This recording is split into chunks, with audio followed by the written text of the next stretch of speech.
Pemirsa, kita masih akan terus membahas putusan Mahkamah Konstitusi terkait batas usia, yang kali ini membahas batas usia maksimal Capres dan Cawapres pada pemilu 2024.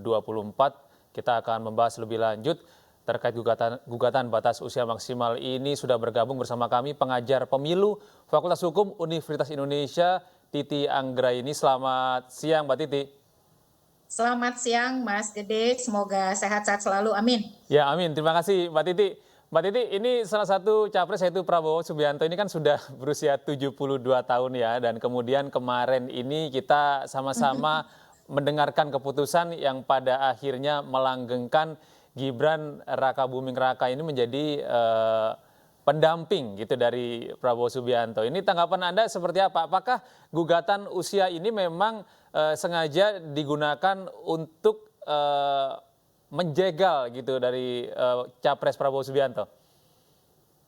Mas Gede, agak sulit untuk tidak mengatakan bahwa permohonan soal batas atas usia ini adalah balasan Ya, atas permohonan yang meminta diturunkannya batas bawah persyaratan usia calon presiden dan wakil presiden. Jadi ini kan muncul merespon masifnya permohonan sebelumnya ya soal permintaan untuk menurunkan persyaratan usia. Ternyata setelah beberapa permohonan masuk diikuti dengan variasi permohonan lainnya. Setidaknya ada 3 permohonan dalam hal ini. ya, ya. Perkara 102, perkara 104, dan perkara 107 begitu. Di dalam perkara 102 misalnya itu meminta agar ambang batas usia atas itu dipatok pada angka 70 tahun Ya. dan tidak pernah melakukan perbuatan melanggar HAM berat di masa lalu, melakukan perbuatan penculikan terlibat di dalam penculikan aktivis tahun 98 dan juga genosida serta kejahatan berat lainnya. Nah ini kan dari tendensi petitumnya saja kita sudah paham ya arahnya kemana begitu. Nah yang berikut adalah perkara 104 itu memang meminta agar usia itu juga ada ambang batas atas, ditambah dengan kalau sudah maju sebagai capres 2 kali maka tidak boleh lagi maju sebagai capres yang ketiga kali dan seterusnya. Ya. Pertimbangannya adalah etika politik dan kenegaraan begitu. Ya. Dan yang terakhir memang Rudi Hartono itu perkara 107 meminta agar usianya maksimal 70 tahun. Jadi inilah konsekuensi dari yudisialisasi politik yang dalam perbincangan sebelumnya banyak kita bahas. Bagaimana hakim dan pengadilan ditarik sedemikian rupa untuk terlibat di dalam pengaturan pemilu oleh para pihak yang berkepentingan. Karena kenapa? Karena undang-undang pemilunya kan tidak diubah begitu ya. Jadi harapan atau last resortnya itu ada di Mahkamah Konstitusi. Nah, mau ke pembentuk undang-undang kan pemerintah dan DPR sudah mengatakan tidak ada perubahan undang-undang pemilu. Ya sudah kalau begitu ke Mahkamah Konstitusi saja. Karena Mahkamah Konstitusi punya kewenangan untuk melakukan judicial review atau uji materi atas undang-undang terhadap undang-undang dasar. Akhirnya kita berbalas pantun nih masyarakat kita, Mas Gede. Yang satu minta diturunkan, yang lain balas dengan meminta agar dinaikkan ada ambang batasnya begitu ya. Bukan dinaikkan tapi memberlakukan ambang batas. Dan juga kemudian ada varian-varian lainnya. Nah akhirnya tidak hanya yudisialisasi politik yang terjadi tetapi juga politisasi peradilan. Situasi yang terjadi sekarang sulit kalau tidak mengatakan bahwa peradilan pun dipolitisir begitu ya. Peradilan diminta memberikan legitimasi pada kepentingan-kepentingan politik dari orang-orang yang menjadi bagian dari proses pemilu yang sedang berjalan. Begitu Mas Gede. Nah, jika Anda melihat kondisi yang kemarin terkait dengan batas bawah itu yang kemudian disetujui begitu ya dengan syarat tambahan begitu. Nah, apakah keputusan yang batas atas ini seharusnya juga disetujui atas azas keadilan begitu? Jadi MK ini cerdik ya berkelitnya, kita harus akui loh. Dia itu tidak menyentuh angka sama sekali, Mas Gede. Jadi soal angka itu, MK itu tidak cawe-cawe. Dia konsisten soal angka spesifik ya, umur. Misalnya di putusan PSI 29, Garuda 50, lalu sekelompok kepala daerah 55, dan juga putusan 90. Dia sama sekali tidak menyentuh soal berapa sih angka usia minimal, tetapi dia bermain lewat alternatif. Dengan memberikan pengecualian usia itu bagi mereka yang pejabat negara pernah atau sedang ya menjadi pejabat negara dalam jabatan yang dipilih langsung melalui pemilu dan pilkada ya. Nah, jadi dia memainkan kapasitas elected officials-nya atau pejabat yang terpilih melalui proses pemilu. Nah, yang sekarang ini kan meminta angka 70 begitu ya. Jadi kalau saya kira dalam hal ini sudah terang benderang. Karena kita baca juga di pertimbangan hukum MK pada perkara 90, MK itu masih konsisten mengatakan bahwa soal batas usia pembentuk atau pengubah Undang-Undang Dasar itu bersepakat sampai akhirnya amandemen konstitusi selesai dilakukan, soal pilihan usia itu diserahkan kepada pembentuk undang-undang.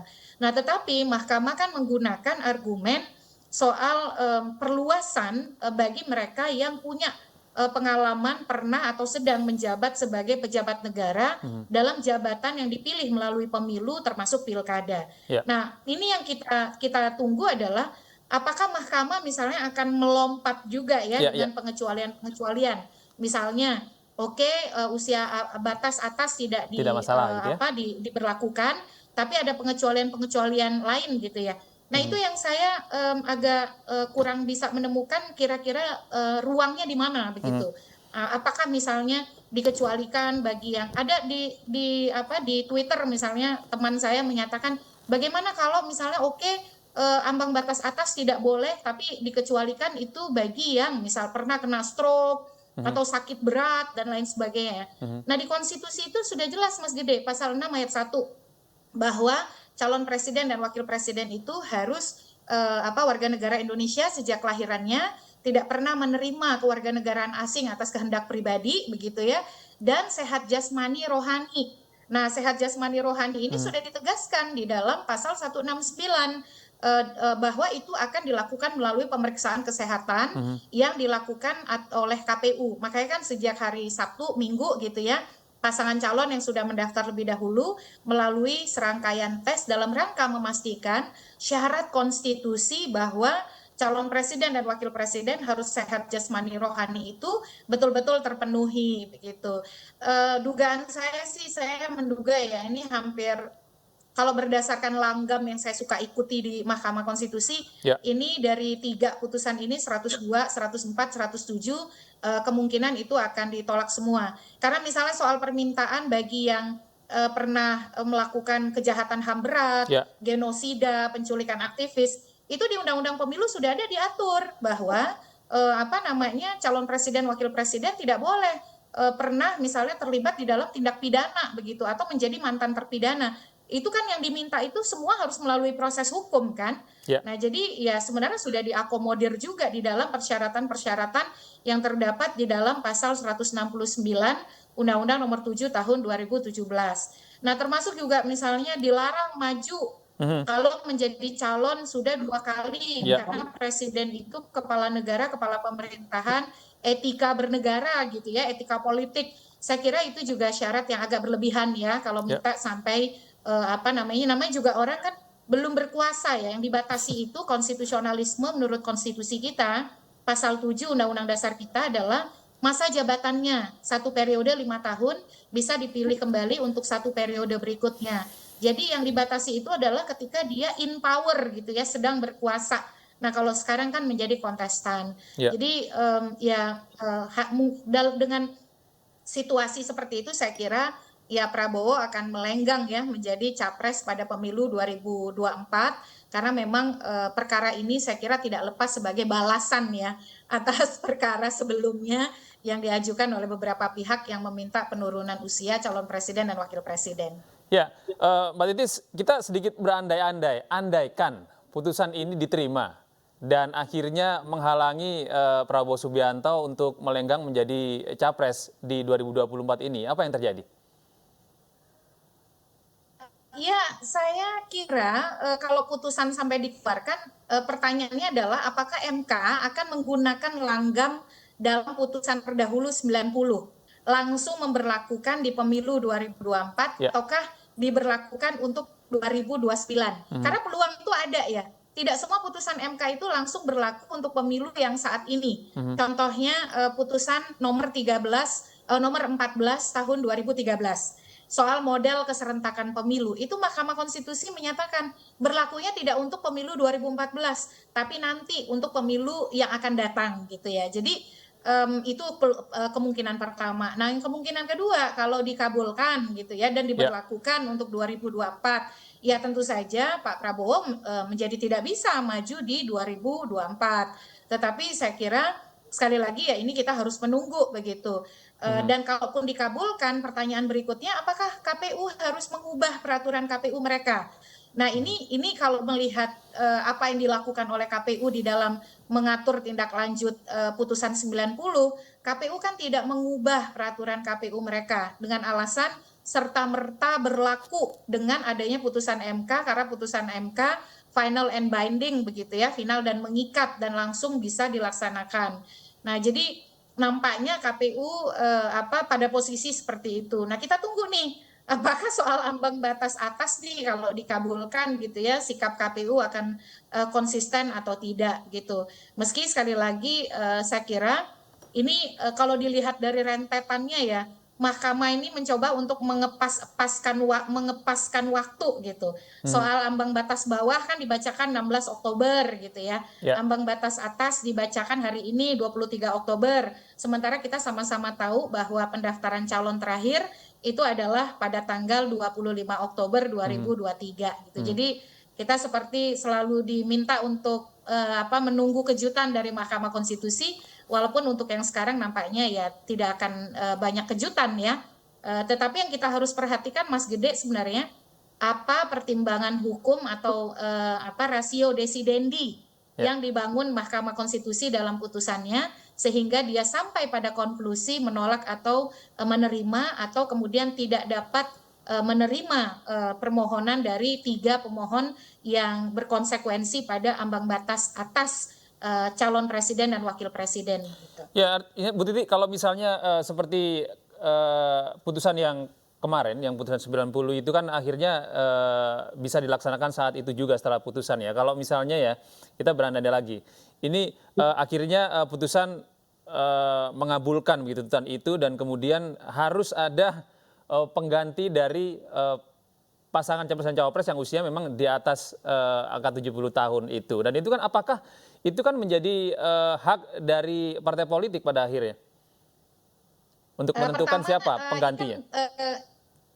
Iya, yang pertama ini belum ada yang didaftarkan terkait kan yang paling terdampak dari putusan MK kita hari ini kalau dikabulkan kan hanya satu calon yaitu Pak Prabowo.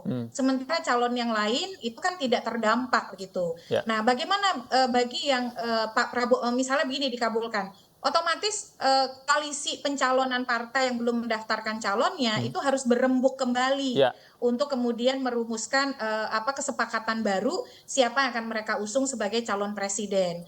Nah, atau jangan-jangan ya memilih Mas Gibran nih jadi calon presiden. Nah, itu kan kemungkinan begitu ya. Nah, jadi ya konsekuensinya seperti itu, apakah mereka akan mengganti calon presiden dengan calon wakil presiden yang mereka sudah deklarasikan bersama walaupun belum didaftarkan ya, ataukah mereka akan mencari sosok atau figur baru, yaitu diserahkan kepada partai-partai politik yang sudah mendeklarasikan calon tersebut. Tetapi selama belum didaftarkan ke KPU, dia dianggap belum berstatus sebagai bakal calon, Mas Gede. Nah, Budi, kalau ini kita melihat kan memang akhir-akhir ini kan gugatan ke Mahkamah Konstitusi ini seolah-olah menjadi salah satu kegaduhan baru gitu ya yang ada di Republik ini menjelang Pilpres 2024. Sebenarnya dalam catatan Anda, upaya-upaya yang dilakukan untuk ya memuluskan kepentingan politik ini di negara-negara lain sebenarnya apakah banyak terjadi? Untuk misalnya kita melihat bahwa kita tidak bisa naif bahwa ini sangat erat gitu aromanya dengan politik dinasti.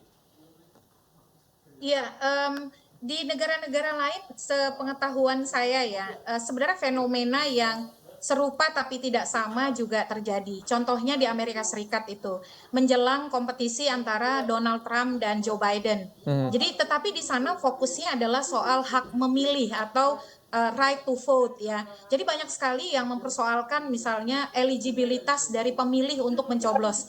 Kita sama-sama tahu di Amerika Serikat itu kan banyak imigran begitu ya, dan mereka punya isu soal siapa yang punya hak pilih dan bagaimana mengakomodir hak pilih dan seterusnya. Jadi ada banyak bukan banyak, ada beberapa gugatan yang menyoal soal eligibilitas penggunaan hak pilih, lalu juga penggunaan teknologi yang dipakai di dalam proses pemilu, termasuk juga pemberian suara melalui mail voting.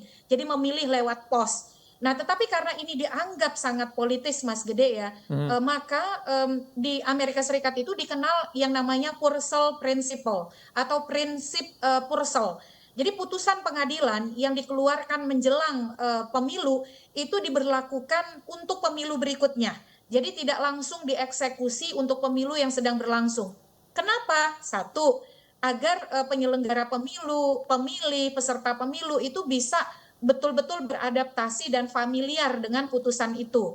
Yang kedua, supaya tidak ada spekulasi atau tuduhan-tuduhan bahwa putusan pengadilan itu dikeluarkan untuk kepentingan politik praktis ataupun ada urusannya dengan kontestasi yang sedang berlangsung.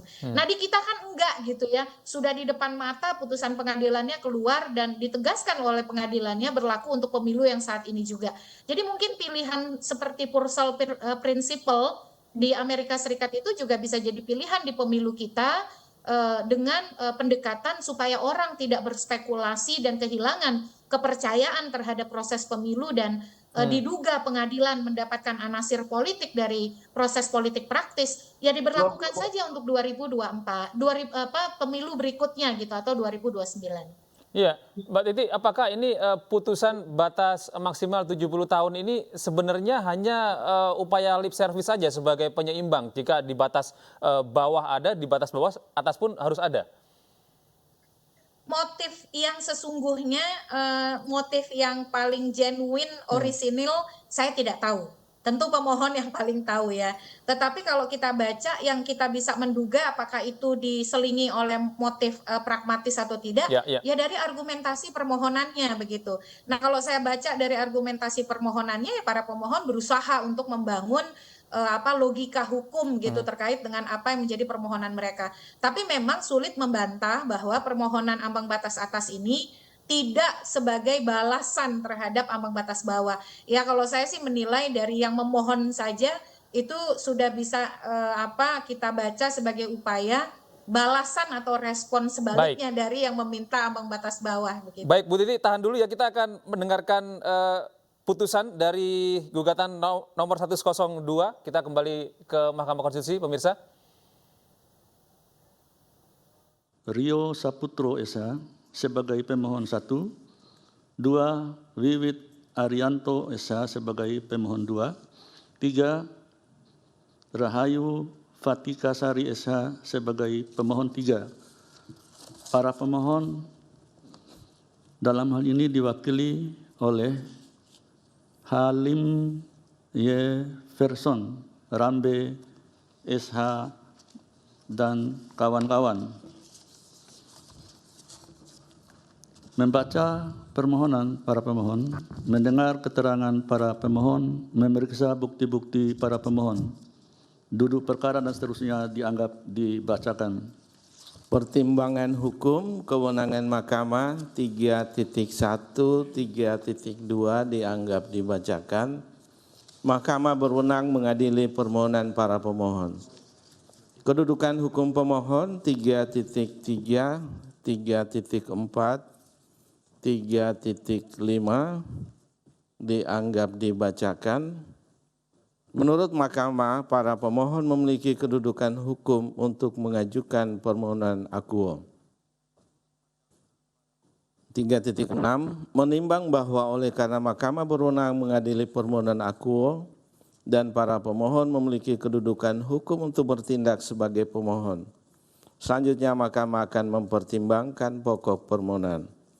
Pokok permohonan menimbang bahwa dalam mendalilkan inkonstitusionalitas bersyarat norma pasal 169 huruf D dan huruf Q Undang-Undang 7 2017, para pemohon mengemukakan dalil sebagaimana selengkapnya telah dimuat dalam bagian duduk perkara yang pada pokoknya sebagai berikut. 1. Bahwa menurut para pemohon, Pasal 169 huruf D Undang-Undang 7 2017 mengatur tidak pernah mengkhianati negara serta tidak pernah melakukan tindak pidana korupsi dan tindak pidana berat lainnya. Dalam norma dan frasa tersebut tidak mengatur secara jelas dan rinci mengenai tindak pidana berat lainnya yang ada dalam peraturan perundang-undangan. 2. Bahwa menurut para pemohon, Pasal 169 huruf D Undang-Undang 7 2017 yang klausul tidak pernah mengkhianati negara serta tidak pernah melakukan tindak pidana korupsi dan tindak pidana berat lainnya.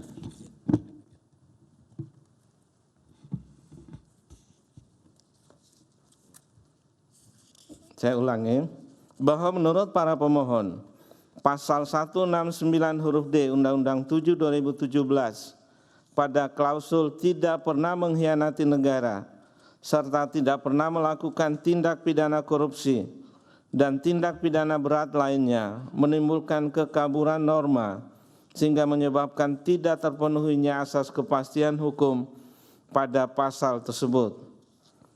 Bahwa menurut para pemohon, Pasal 169 huruf D Undang-Undang 7 2017 telah terbukti bertentangan dengan Pasal 7A, Pasal 28D ayat 1, Pasal 28G ayat 1 dan ayat 2, serta Pasal 28I ayat 1, ayat 4 dan ayat 5 UUD 1945.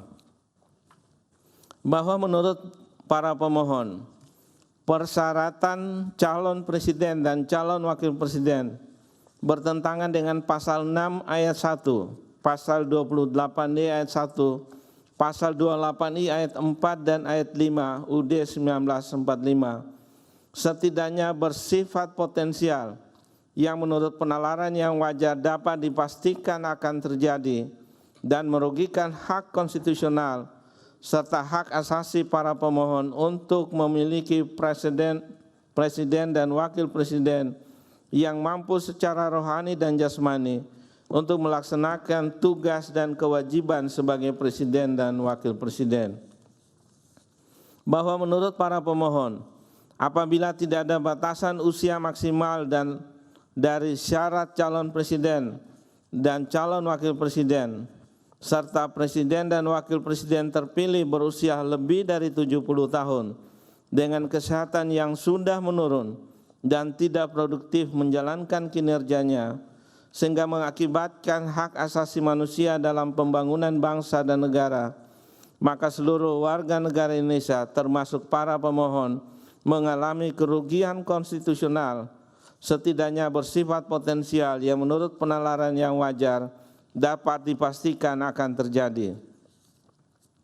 Bahwa berdasarkan dalil-dalil di atas, para pemohon memohon kepada Mahkamah untuk menyatakan A. Pasal 169 huruf D Undang-Undang Nomor 7 2017 dan seterusnya yang semula berbunyi tidak pernah mengkhianati negara serta tidak pernah melakukan tindak pidana korupsi dan tindak pidana berat lainnya bertentangan dengan Pasal 7A, Pasal 28D ayat 1, Pasal 28G ayat 1 dan ayat 2, Pasal 28I ayat 1, ayat 4 dan ayat 5 UUD 1945 dan tidak mempunyai kekuatan hukum mengikat secara bersyarat sepanjang tidak dimanai, tidak pernah mengkhianati negara, tidak pernah melakukan tindak pidana korupsi, tidak memiliki rekam jejak melakukan pelanggaran hak asasi manusia yang berat masa lalu, bukan orang yang terlibat dan atau menjadi bagian peristiwa penculikan aktivis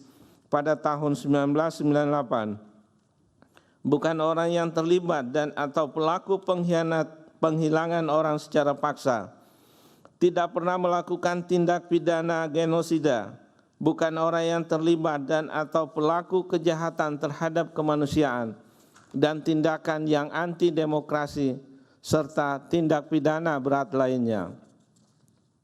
B. Pasal 169 huruf Q Undang-Undang Nomor 7 Tahun 2017 tentang Pemilihan Umum sebagaimana terakhir diubah dengan Undang-Undang Nomor 7 Tahun 2023 dan seterusnya, yang semula berbunyi berusia paling rendah 40 tahun, bertentangan dengan Pasal 6 ayat 1, Pasal 28D ayat 1, Pasal 28I ayat 4 dan ayat 5 UD 1945, dan tidak mempunyai kekuatan hukum mengikat secara bersyarat sepanjang tidak dimaknai berusia paling rendah 40 tahun dan paling tinggi 70 tahun pada proses pemilihan. Menimbang bahwa untuk membuktikan dalil permohonannya, para pemohon telah mengajukan alat bukti surat atau tulisan yang diberi tanda bukti P1 sampai dengan bukti P18 sebagaimana selengkapnya dimuat dalam bagian duduk perkara. Menimbang bahwa oleh karena permohonan akuo telah jelas, Mahkamah berpendapat tidak terdapat urgensi maupun kebutuhan untuk mendengar keterangan pihak-pihak sebagaimana dimaksud dalam pasal 54 Undang-Undang MK. Menimbang bahwa terhadap perkara akuo terdapat 3 pengajuan permohonan untuk menjadi pihak terkait yang masing-masing diajukan oleh pertama Rizal Koirur Rozikin dan Julham Effendi melalui permohonan bertanggal 29 September 2023. Kedua, Yudi Rijali Muslim dan Asmir K. Saragi melalui permohonan bertanggal 1 Oktober 2023. Serta yang ketiga, Muacim Jaka Tapa melalui permohonan bertanggal 3 Oktober 2023. Atas permohonan menjadi pihak terkait tersebut, Mahkamah menyatakan permohonan demikian tidak dapat diterima, mengingat pemeriksaan atas perkara akuo sudah dianggap cukup oleh Mahkamah dan akan segera diputuskan. Menimbang bahwa setelah Mahkamah membaca dan memeriksa dengan saksama permohonan para pemohon dan bukti-bukti yang diajukan, masalah konstitusionalitas norma yang dimohonkan oleh para pemohon adalah pemaknaan terhadap norma pasal 169 huruf D dan huruf Q Undang-Undang 7 2017 yang menurut para pemohon bertentangan dengan UD 1945 secara bersyarat dan tidak memiliki kekuatan hukum mengikat sebagaimana termaktub dalam petitum permohonan akuo. Menimbang bahwa berkenaan dengan isu konstitusionalitas sebagaimana termaktub dalam paragraf 3.11 tersebut, Mahkamah mempertimbangkan sebagai berikut. Bahwa berkaitan dengan isu konstitusionalitas yang dipersoalkan para pemohon, yaitu pemaknaan terhadap pasal 169 huruf D Undang-Undang 7 2017, yaitu pada frasa tidak pernah mengkhianati negara serta tidak pernah melakukan tindak pidana korupsi dan tindak pidana berat lainnya. Menurut para pemohon, frasa dalam norma tersebut tidak mengatur secara jelas dan rinci mengenai tindak pidana berat lainnya yang ada dalam peraturan perundang-undangan di Indonesia. Lebih lanjut, frasa tidak pernah mengkhianati negara serta tidak pernah melakukan tindak pidana korupsi dan tindak pidana berat lainnya menimbulkan kekaburan norma sehingga menyebabkan tidak terpenuhinya asas kepastian hukum yang bertentangan dengan pasal 7A, pasal 28D ayat 1, pasal 28G ayat 1 dan ayat 2, serta pasal 28I ayat 1, ayat 4 dan ayat 5 UD 1945. Terhadap dalil para pemohon tersebut, Mahkamah mempertimbangkan bahwa dalil akuo tidak dapat dilepaskan dari esensi yang terkandung di dalam norma pasal 169 huruf D Undang-Undang 7 2017 secara keseluruhan, di mana norma pasal tersebut secara lengkap mengatur syarat calon presiden dan wakil presiden yang harus memenuhi larangan, tidak pernah mengkhianati negara, serta tidak pernah melakukan tindak pidana korupsi dan tindak pidana berat lainnya. Meskipun dalam petitum para pemohon menghendaki adanya perluasan makna ketentuan norma pasal 169 huruf D Undang-Undang 7 2017 dengan menambahkan frasa tidak memiliki rekam jejak melakukan pelanggaran hak asasi manusia yang berat masa lalu, bukan orang yang terlibat dan atau menjadi bagian peristiwa penculikan aktivis pada tahun 1998, bukan orang yang terlibat dan atau pelaku penghilangan orang secara paksa, tidak pernah melakukan tindak pidana genosida, bukan orang yang terlibat dan atau pelaku kejahatan terhadap kemanusiaan dan tindakan yang anti-demokrasi. Maka hal ini di samping menjadikan pemenahan norma pasal 169 huruf D Undang-Undang 7 2017 menjadi redundansi yang berdampak pada adanya pengulangan makna yang memiliki kecenderungan adanya keraguan-raguan dan juga justru dapat mempersempit cakupan dasar norma yang secara natural terdapat dalam pasal 169 huruf D Undang-Undang 7 2017 dimaksud. Sebab dalam frasa tindak pidana berat lainnya dalam norma pasal 169 huruf D Undang-Undang 7 2017 sesungguhnya telah mencakup makna yang sangat luas, yaitu semua jenis tindak pidana berat, termasuk tindak pidana yang dimaksudkan oleh para pemohon, agar dimasukkan dalam perluasan pemenahan norma pasal 169 huruf D Undang-Undang 7 2017 sebagaimana petitum permohonan para pemohon. Dengan demikian mengakomodir apa yang menjadi keinginan para pemohon dengan cara memperluas pemenahan norma pasal 169 huruf D Undang-Undang 7 2017. Menurut Mahkamah justru dapat melemahkan kepastian hukum yang sudah ada dan melekat pada norma yang bersangkutan. Terlebih apabila dicermati lebih jauh dalil-dalil permohonan para pemohon, khususnya yang berkenaan dengan keinginan untuk memasukkan atau menambahkan jenis tindak pidana berat sebagaimana dalam petitum permohonannya tanpa memberikan penegasan apakah jenis tindak pidana berat yang dimaksud cukup dengan adanya anggapan, asumsi, dugaan, telah ada penyelidikan, penyidikan, atau bahkan telah ada putusan pengadilan yang telah berkekuatan hukum tetap. Hal ini berakibat akan menambah kerumitan tersendiri pada waktu akan menerapkan norma hukum yang bersangkutan. Terhadap hal tersebut penting bagi Mahkamah untuk menegaskan bahwa seandainya pun yang diinginkan para pemohon jenis tindak pidana berat yang dimaksudkan untuk dimasukkan dalam norma pasal 169 huruf D Undang-Undang 7 2017, seyogyanya hal tersebut harus telah ada putusan pengadilan yang berkekuatan hukum tetap. Hal ini penting karena apabila keinginan para pemohon dikabulkan, maka justru akan berpotensi terjadinya pelanggaran terhadap asas praduga tak bersalah, presumption of innocence. Berdasarkan uraian pertimbangan hukum di atas, Mahkamah berkesimpulan dalil para pemohon perihal pemenahan terhadap pasal 169 huruf D Undang-Undang 7 2017 yang menurut para pemohon bertentangan dengan pasal 7A, pasal 28D ayat 1, pasal 28G ayat 1 dan ayat 2, serta pasal 28I ayat 1, ayat 4 dan ayat 5 UUD 1945 secara bersyarat dan tidak memiliki kekuatan hukum mengikat sepanjang tidak dimaknai sebagaimana termaktub dalam petitum permohonan akuo adalah tidak beralasan menurut hukum.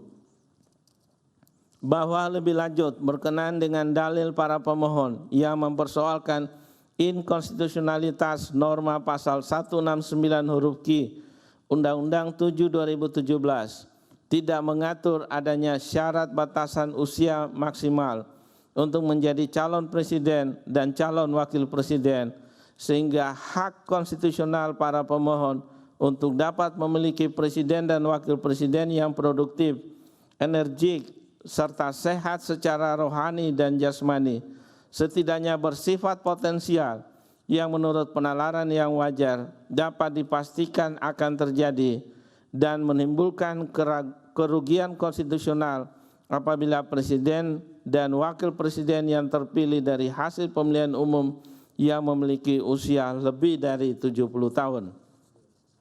Terhadap dalil para pemohon tersebut, sebelum Mahkamah mempertimbangkan lebih jauh permohonan para pemohon akuo, terlebih dahulu Mahkamah mempertimbangkan berkaitan dengan objek dalam permohonan akuo adalah pengujian norma pasal 169 huruf Q Undang-Undang 7 2017 yang tidak berbeda dengan objek permohonan dalam perkara nomor 90/PU dan seterusnya 2003, di mana terhadap pasal 169 huruf Q Undang-Undang 7 2017 Mahkamah telah menyatakan pendiriannya sebagaimana dimaksud dalam amar putusan Mahkamah Konstitusi nomor 90 dan seterusnya 2013 bertanggal 16 Oktober 2023 yang menyatakan 1, 2, 3 dianggap dibacakan. Oleh karena itu, terlepas dalam putusan akuo terdapat hakim konstitusi yang mempunyai alasan berbeda, concurring opinion, dan pendapat berbeda, dissenting opinion, berkaitan dengan norma pasal 169 huruf Q Undang-Undang 7 2017 yang menjadi objek permohonan akuo telah memiliki pemahaman baru yang berlaku sejak putusan Mahkamah Konstitusi nomor 90 dan seterusnya 2023 tersebut diucapkan vide pasal 47 Undang-Undang MK, bukan lagi sebagaimana yang termaktub dalam permohonan para pemohon.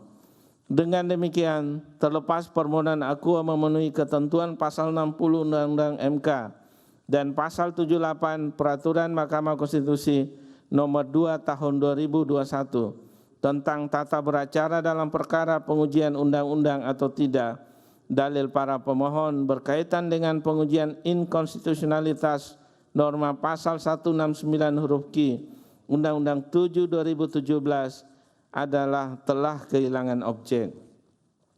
Menimbang bahwa terhadap hal-hal lain dalam permohonan akuo tidak dipertimbangkan lebih lanjut karena dinilai tidak ada relevansinya.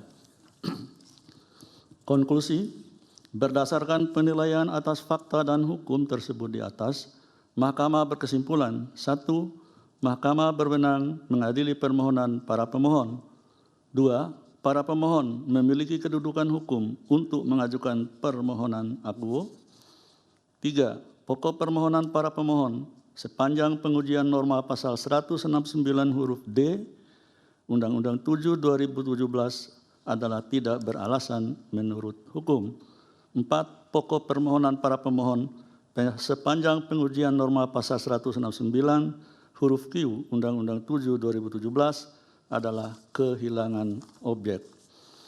Berdasarkan Undang-Undang Dasar Negara Republik Indonesia tahun 1945 dan seterusnya, amar putusan mengadili: 1.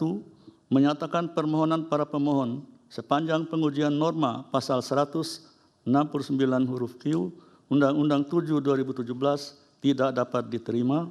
2. Menolak permohonan para pemohon untuk selain dan selebihnya. Pendapat berbeda, dissenting opinion, terhadap putusan Mahkamah Konstitusi akuo, Hakim Konstitusi Suhartoyo memiliki pendapat berbeda, dissenting opinion, sebagai berikut. Dissenting dianggap dibacakan. Demikian diputus dalam rapat permusyawaratan hakim oleh 8 hakim konstitusi, yaitu Anwar Usman selaku ketua merangkap anggota, Saldi Isra, Suhartoyo, M. Guntur Hamzah, Daniel Yusmik PFOE, Arif Hidayat, Wahiduddin Adams, dan Manahan MP Sitompul, masing-masing sebagai anggota pada hari Selasa tanggal 17 bulan Oktober tahun 2023 yang diucapkan dalam sidang pleno Mahkamah Konstitusi terbuka untuk umum pada hari Senin tanggal 23 bulan Oktober tahun 2023 selesai diucapkan pukul 11.49 WIB oleh 8 hakim konstitusi tanpa dihadiri M. Guntur Hamzah. dengan dibantu oleh Ahmad Edi Subianto sebagai panitera pengganti, dihadiri oleh para pemohon dan kuasanya, Dewan Perwakilan Rakyat atau yang mewakili, dan Presiden atau yang mewakili. Yang Mulia Pak Wakil, silakan. Ini terkait dengan keberatan saudara tadi ya. Ini kan tertibnya kalau pembacaan putusan itu tidak ada interupsi. Nah, itu perlu diperhatikan. Kalau ada keberatan saudara, sebetulnya keberatan itu sudah ada pelaporan ke kita. Anda tunggu sajalah perkembangannya ya. Tidak perlu ditanggapi. Silakan lanjutkan Pak Ketua. Selanjutnya, putusan nomor 104 garis miring PUU garis datar 21 garis miring 2023 demi keadilan berdasarkan ketuhanan yang Maha Esa, Mahkamah Konstitusi Republik Indonesia yang mengadili perkara konstitusi pada tingkat pertama dan terakhir menjatuhkan putusan dalam perkara pengujian Undang-Undang Nomor 7 Tahun 2017 tentang pemilihan umum terhadap Undang-Undang Dasar Negara Republik Indonesia tahun 1945 yang diajukan oleh Gulvino Guevarato. Selanjutnya disebut sebagai pemohon, membaca permohonan pemohon, mendengar keterangan pemohon, memeriksa bukti-bukti pemohon, duduk perkara dan seterusnya dianggap dibacakan. Pertimbangan hukum, 1. Kewenangan mahkamah. Mahkamah berwenang untuk memeriksa dan memutus permohonan akuo. Kedudukan hukum para pemohon, 3.3, 3.4, 3.5 dianggap dibacakan. 3.6, menimbang bahwa oleh karena mahkamah berwenang mengadili permohonan akuo dan pemohon memiliki kedudukan hukum untuk bertindak sebagai pemohon, selanjutnya mahkamah akan mempertimbangkan pokok permohonan. Pokok permohonan. Menimbang bahwa dalam mendalilkan inkonstitusionalitas bersyarat norma pasal 169 huruf N dan huruf Q Undang-Undang 7 2017, pemohon mengemukakan dalil-dalil yang selengkapnya termuat pada bagian duduk perkara yang pada pokoknya sebagai berikut.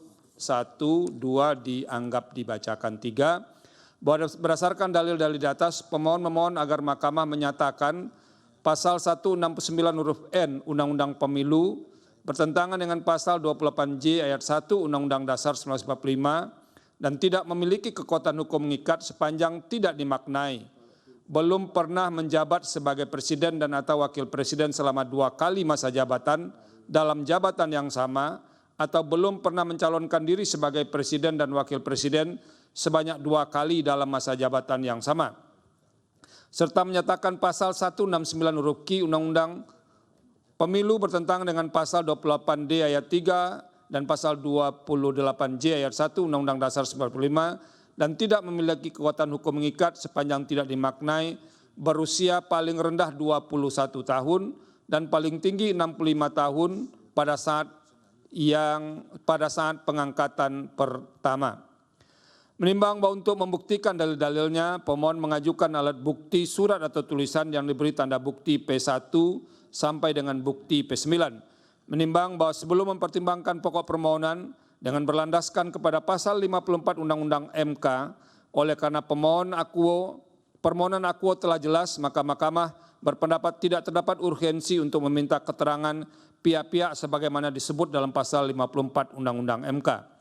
Menimbang bahwa terhadap perkara akuo terdapat 3 pengajuan permohonan untuk menjadi pihak terkait yang masing-masing diajukan oleh Heri melalui permohonan tanggal 29 September 2023, Muacim Jakatapa melalui permohonan 3 Oktober 2023, dan M. Fatur Rahman Jafar S. melalui permohonan tanggal 3 Oktober 2023. Atas permohonan menjadi pihak terkait tersebut, mahkamah menyatakan permohonan demikian tidak dapat diterima, mengingat pemeriksaan atas perkara akuo sudah dianggap cukup oleh mahkamah dan segera diputus.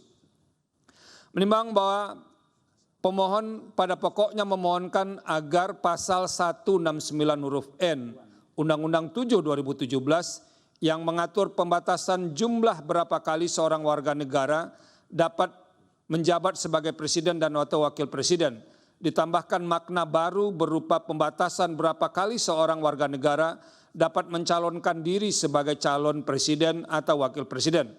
Dengan kata lain, pemohon memohon agar pasal 169 huruf N Undang-Undang 7 2017 dinyatakan bertentangan dengan Undang-Undang Dasar 1945 dan tidak memiliki kekuatan hukum mengikat sepanjang tidak dimaknai belum pernah menjabat sebagai presiden dan atau wakil presiden selama 2 kali masa jabatan dalam jabatan yang sama, atau belum pernah mencalonkan diri sebagai calon presiden atau wakil presiden sebanyak 2 kali dalam jabatan yang sama.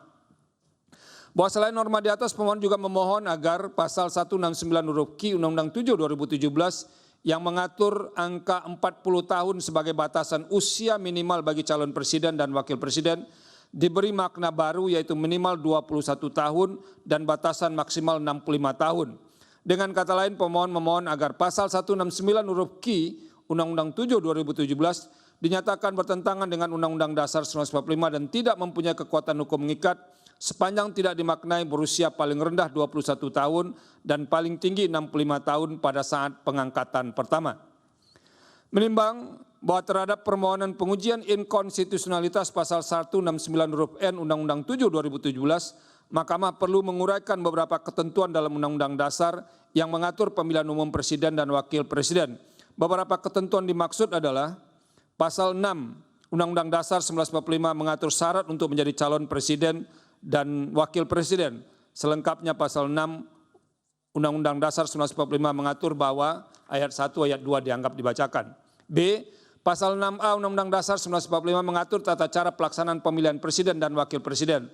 Selengkapnya pasal 6A Undang-Undang Dasar 1945 mengatur bahwa ayat 1, ayat 2, ayat 3, ayat 4, ayat 5 dianggap dibacakan. C.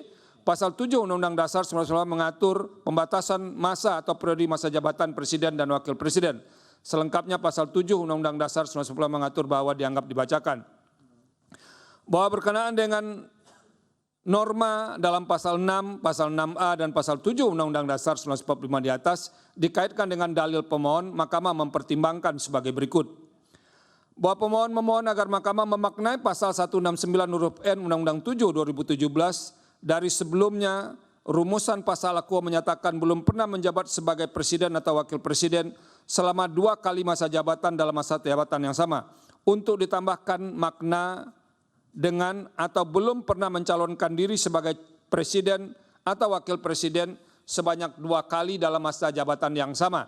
Sehingga pasal 169 huruf N Undang-Undang 7 2017 dimaknai belum pernah menjabat sebagai presiden dan wakil atau wakil presiden selama 2 kali masa jabatan dalam jabatan yang sama, atau belum pernah mencalonkan diri sebagai presiden atau wakil presiden sebanyak 2 kali dalam jabatan yang sama. Permintaan pemaknaan sebagaimana diuraikan pemohon demikian menurut Mahkamah ternyata bukan sekadar memberikan makna baru atas rumusan norma tertentu, inkasu norma pasal 169 huruf N Undang-Undang 7 2017, melainkan permintaan agar memunculkan atau membuat norma baru yang secara substansial atau kategoris tidak berkaitan langsung dengan norma pasal 169 huruf N Undang-Undang 7 2017. Di sini menurut Mahkamah istilah yang lebih tepat bagi permohonan pemohon adalah permohonan agar Mahkamah membuat norma baru dan sekaligus memohon untuk menambahkan persyaratan baru dan bukan sekadar memaknai ataupun memberikan makna baru. Bahwa syarat mencalonkan presiden dan atau wakil presiden yang diatur dalam pasal 169 huruf N Undang-Undang 7 2017, yaitu belum pernah menjabat sebagai presiden dan atau wakil presiden selama 2 kali masa jabatan dalam jabatan yang sama, pada dasarnya merujuk pada rumusan pasal 7 Undang-Undang Dasar 1945 yang membatasi masa jabatan sebagai presiden atau wakil presiden sebanyak 2 kali masa jabatan atau 2 periode masa jabatan dalam jabatan yang sama. Norma yang oleh pasal 7 Undang-Undang Dasar 1945 ditujukan sebagai pembatasan masa jabatan oleh pasal 169 Undang-Undang 7 2017 diambil alih kemudian dikonversi atau diubah menjadi syarat yang harus dipenuhi oleh calon presiden dan calon wakil presiden. Dengan kata lain, seorang yang sudah pernah menjabat sebagai presiden dan atau wakil presiden 2 kali masa jabatan dalam jabatan yang sama dilarang untuk maju sebagai calon presiden atau calon wakil presiden.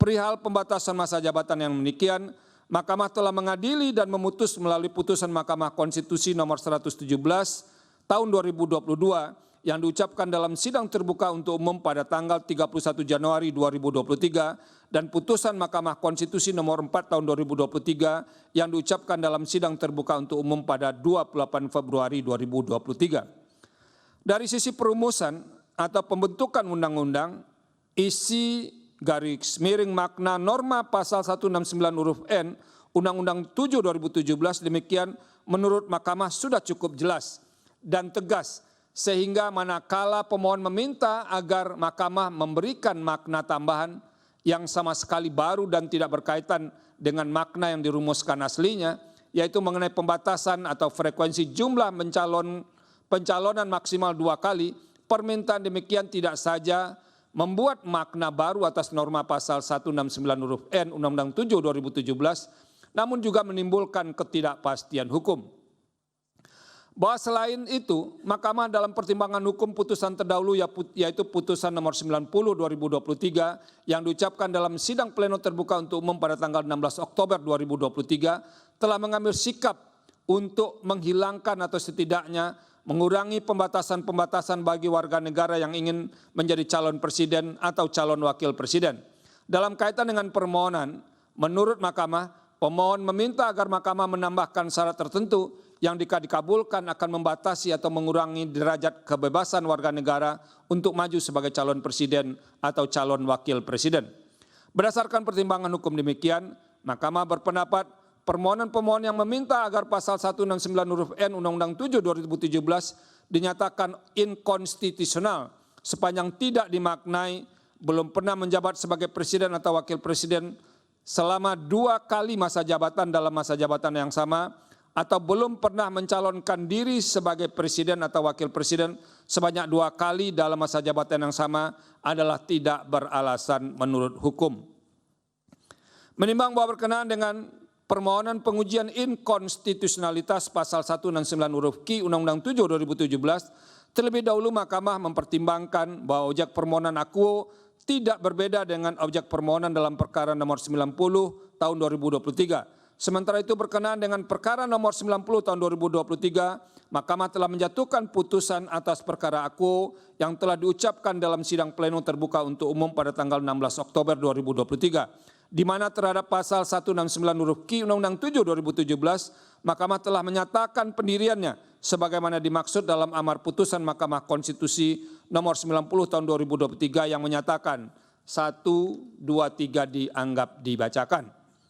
Oleh karena itu, terlepas dalam putusan akuo terdapat hakim konstitusi yang mempunyai alasan berbeda atau concurring opinion dan pendapat berbeda dissenting opinion berkaitan dengan norma pasal 169 huruf Q Undang-Undang 7 2017 yang menjadi objek permohonan akuo telah memiliki pemaknaan baru yang berlaku sejak putusan Mahkamah Konstitusi nomor 90 tahun 2023 tersebut diucapkan, vide pasal 47 Undang-Undang MK, bukan lagi sebagaimana yang termaktub dalam permohonan para pemohon. Dengan demikian, terlepas permohonan akuo memenuhi ketentuan pasal 60 Undang-Undang MK dan pasal 78 Peraturan Mahkamah Konstitusi nomor 2 tahun 2021 tentang tata cara beracara dalam perkara pengujian undang-undang atau tidak, dalil para pemohon berkenaan dengan pengujian inkonstitusionalitas norma pasal 169 huruf Q Undang-Undang 7 2017 adalah telah kehilangan objek. Menimbang bahwa berdasarkan seluruh pertimbangan hukum sebagaimana diuraikan pada paragraf-paragraf di atas, menurut Mahkamah, permohonan pemohon sepanjang pasal 169 huruf N Undang-Undang 7 2017 tidak beralasan menurut hukum, sedangkan terhadap permohonan pemohon sepanjang pasal 169 huruf Q Undang-Undang 7 2017 menurut Mahkamah kehilangan objek. Menimbang bahwa terhadap hal-hal lain dalam permohonan akuo tidak dipertimbangkan lebih lanjut dan karenanya tidak ada relevansinya. Konklusi, berdasarkan penilaian atas fakta dan hukum sebagaimana diuraikan di atas, Mahkamah berkesimpulan, 1. Mahkamah berwenang mengadili permohonan akuo. 2. Pemohon memiliki kedudukan hukum untuk mengajukan permohonan akuo. 3. Pokok permohonan pemohon tidak beralasan menurut hukum sepanjang pasal 169 huruf N Undang-Undang 7 2017. 4. Pokok permohonan pemohon kehilangan objek sepanjang pasal 169 huruf Q Undang-Undang 7 2017. berdasarkan Undang-Undang Dasar Negara Republik Indonesia tahun 1945 dan seterusnya, amar putusan mengadili: 1. Menyatakan permohonan pemohon sepanjang pengujian norma pasal 169 huruf Q Undang-Undang 7 2017 tidak dapat diterima. 2. Menolak permohonan pemohon untuk selain dan selebihnya. Pendapat berbeda, dissenting of opinion, terhadap putusan Mahkamah Konstitusi Akuo, Hakim Konstitusi Suhartoyo memiliki pendapat berbeda sebagai berikut, dianggap dibacakan.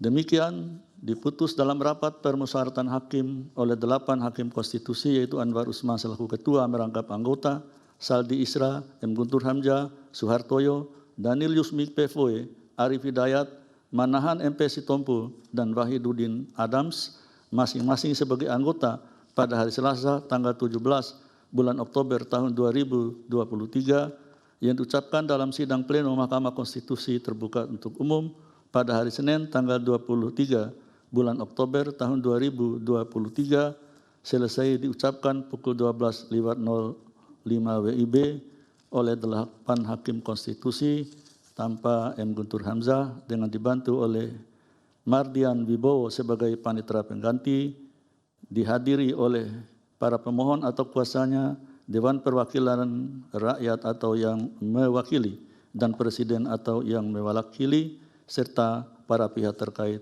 atau kuasanya. Dengan demikian, masih terakhir,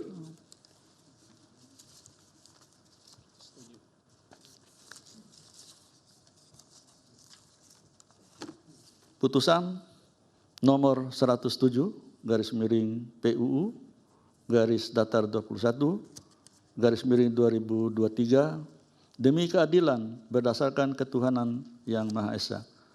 Mahkamah Konstitusi Republik Indonesia yang mengadili perkara konstitusi pada tingkat pertama dan terakhir menjatuhkan putusan dalam perkara pengujian Undang-Undang Nomor 7 Tahun 2017 tentang pemilihan umum terhadap Undang-Undang Dasar Negara Republik Indonesia tahun 1945 yang diajukan oleh Rudi Hartono SH MH. Selanjutnya disebut sebagai pemohon, membaca permohonan pemohon, mendengar keterangan pemohon, memeriksa bukti-bukti pemohon, duduk perkara dan seterusnya dianggap dibacakan. Pertimbangan hukum kewenangan Mahkamah 3.1, 3.2 dianggap dibacakan. Mahkamah berwenang menguji permohonan akuo. Menimbang bahwa sebelum mempertimbangkan lebih jauh permohonan pemohon akuo, terlebih dahulu Mahkamah mempertimbangkan berkaitan dengan objek dalam permohonan akuo adalah pengujian norma pasal 169 huruf Q Undang-Undang 7 2017 yang tidak berbeda dengan objek permohonan dalam perkara nomor 90 dan seterusnya 2003. Sementara itu berkenaan dengan perkara nomor 90 dan seterusnya 2003, Mahkamah telah menjatuhkan putusan atas perkara akuo yang telah diucapkan dalam sidang pleno terbuka untuk umum pada tanggal 16 Oktober 2023, di mana terhadap pasal 169 huruf Q Undang-Undang 7 2017, Mahkamah telah menyatakan pendiriannya sebagaimana dimaksud dalam amar putusan Mahkamah Konstitusi nomor 90 dan seterusnya 2023 yang menyatakan 1, 2, 3 dianggap dibacakan.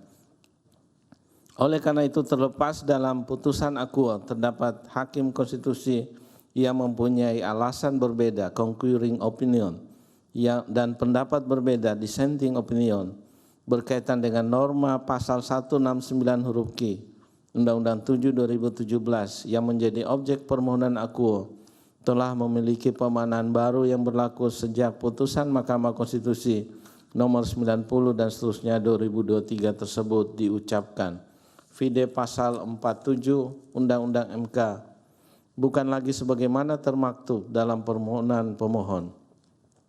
Dengan demikian, terlepas permohonan akuo memenuhi ketentuan pasal 60 Undang-Undang MK dan pasal 78 Peraturan Mahkamah Konstitusi nomor 2 tahun 2021 tentang tata beracara dalam perkara pengujian undang-undang atau tidak, Dalil pemohon berkenaan dengan pengujian inkonstitusionalitas norma pasal 169 huruf Q Undang-Undang 7 2017 adalah telah kehilangan objek.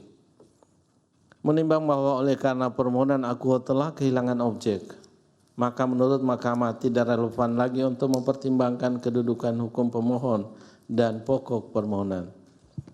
Menimbang bahwa berdasarkan seluruh pertimbangan di atas, Mahkamah berpendapat permohonan pemohon kehilangan objek. Menimbang bahwa terhadap hal-hal lain tidak dipertimbangkan lebih lanjut karena dinilai tidak ada relevansinya. Konklusi. Berdasarkan penilaian atas fakta dan hukum tersebut di atas, Mahkamah berkesimpulan: 1. Mahkamah berwenang mengadili permohonan akuo. 2. Permohonan pemohon kehilangan objek. 3. Kedudukan hukum pemohon dan pokok permohonan tidak dipertimbangkan.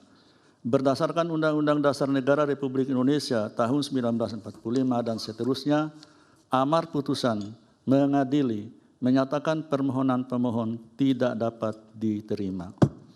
Demikian diputus dalam rapat permusyawaratan hakim oleh 8 hakim konstitusi, yaitu Anwar Usman selaku ketua merangkap anggota, Saldi Isra, Daniel Yusmik Pevoe, Suhartoyo, M. Guntur Hamzah, Arif Hidayat, Manahan MP Sitompul, dan Wahidudin Adams masing-masing sebagai anggota pada hari Selasa tanggal 17 bulan Oktober tahun 2023 yang diucapkan dalam sidang pleno Mahkamah Konstitusi terbuka untuk umum pada hari Senin tanggal 23 bulan Oktober tahun 2023 selesai diucapkan pukul 12.11 WIB oleh 8 hakim konstitusi tanpa dihadiri M. Guntur Hamzah, dibantu oleh Dian Husnul Khotimah sebagai panitera pengganti, serta dihadiri oleh pemohon atau kuasanya, Dewan Perwakilan Rakyat atau yang mewakili, dan Presiden atau yang mewakili. Pengucapan putusan telah selesai, kemudian untuk salinan keputusan dan ketetapan dikirim melalui email kepada para pihak setelah sidang pengucapan putusan ini selesai atau paling lambat 3 hari kerja setelah sidang. Dengan demikian sidang selesai dan ditutup. Hadirin dimohon berdiri. Yang mulia Majelis Hakim Konstitusi meninggalkan ruang persidangan.